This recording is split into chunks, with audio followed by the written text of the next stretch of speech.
The sun beat down on the dusty fairgrounds in rural Idaho as families walked through the crowd with corn dogs and lemonade in hand. Music blared from the rides, kids ran around with balloons, and over in the corner lot stood a row of targets and a bold red sign, Youth State Precision Shooting Trials. Contestants in matching uniforms adjusted scopes, tested wind direction, and chatted confidently. Near the end of the line, in worn jeans and an old flannel shirt, stood Ella Carson. Her boots were muddy, and her hunting rifle was scratched but well maintained. She looked out of place. Ella was the daughter of a cattle farmer, and though she'd never competed before, she'd grown up with a rifle in her hand, hitting fence posts, soda cans, and crows from distances most kids couldn't imagine. Her father, Tom Carson, a former military marksman, had trained her with discipline and silence. Today, she came to see how far her skills could take her. When she stepped toward the sign-up booth, a boy in sleek shooting gear looked her up and down and smirked. "You sure you're in the right place, country girl?" he said, earning laughs from his teammates. She ignored him and registered her name. Ella didn't speak much, and she didn't need to. Her eyes stayed on the range. The contest had 5 targets, placed at increasingly difficult distances. Only one shooter had hit 4. The final target remained untouched. Ella watched, standing quietly in the corner while others took their shots. She waited for her turn, holding her rifle like it was part of her. Some kids rolled their eyes when her name was called. She stepped onto the platform, adjusted the stock against her shoulder, and took a deep breath. No fancy gear, no team coach behind her. Just her, the rifle, and the wind. She fired 1, 2, 3, 4.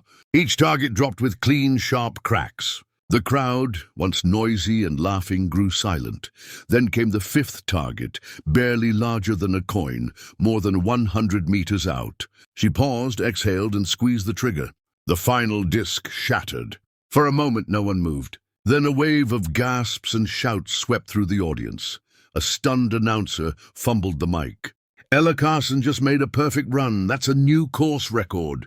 The crowd's reaction felt unreal. People stood on their toes, some with mouths open, others clapping like they couldn't believe what they had seen. Ella lowered her rifle slowly, her face calm, but her heart pounding. She glanced at her dad in the back. He gave her a slow nod, hands still in his pockets. He wasn't the cheering type, but she knew that nod meant everything.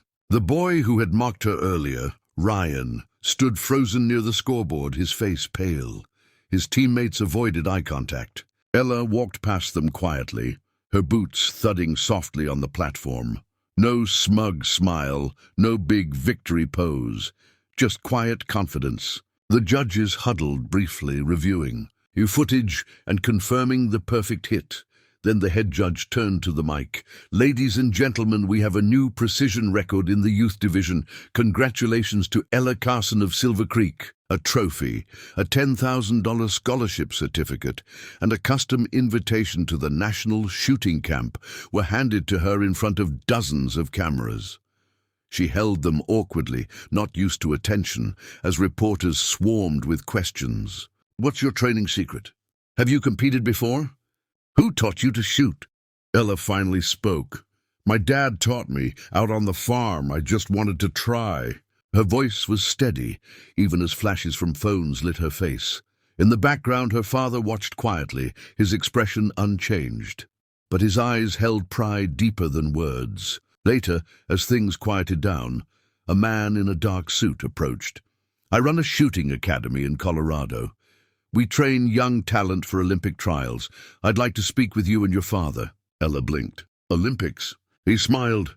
"With your accuracy, it's not a dream, it's a path." By evening, the video of her perfect shot had gone viral. Comments flooded in: "Farm girl legend," "record breaker," "the real deal." But Ella stayed the same. After the fair, she rode home in her dad's pickup, dusty boots on the dashboard, scholarship check in her hand.